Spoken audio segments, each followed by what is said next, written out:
The paradox of the highly anticipated presidential poll in October 12, 2025 is that the mass of initial enthusiasm for change was accompanied by a huge voter registration. Curiously, this zeal did not match the collection of voters' cards. The result has been that thousands of voters' cards remain uncollected in Elecam offices up and down the country. In fact, the Director General of Elecam, Eric Esuse, has taken steps to address the problem.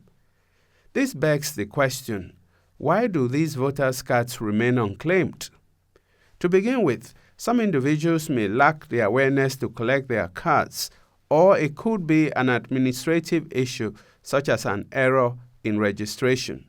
Sometimes, too, multiple registrations can bring about the situation of uncollected cards, as multiple cards could be printed but only one is collected.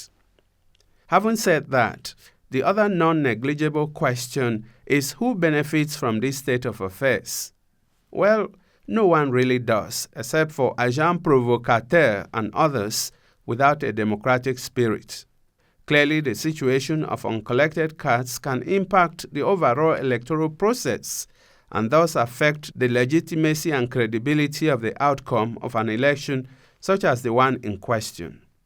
Equally, a potential voter who abandons their voter's card in an Elecam office would surely disenfranchise themselves. In other words, they would have failed to execute their civic right, which is an honorable act in any democracy. Who shares the blame in this question?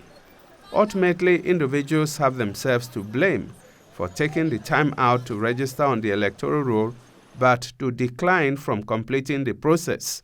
However, doesn't political parties and other political actors share the blame as well?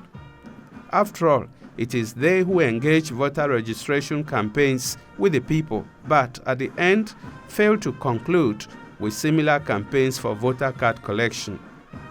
What then are the consequences of a low voter turnout that is occasioned by few people voting? Trust in the electoral process is eroded, plus disillusionment and disengagement from the political process that will lead to voter apathy. There is equally the lack of representation. When fewer people vote, the elected representatives may not accurately reflect the views and interests of the broader population.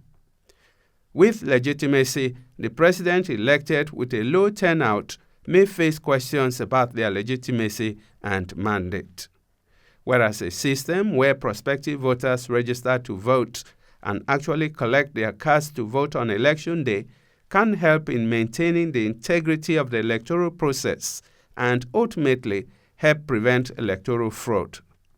What then is the way forward? Well, President Paul Biya has, in a broader context, emphasized the importance of the ballot box in determining leadership, stating that access to political office should be secured through democratic elections rather than street protests or social media.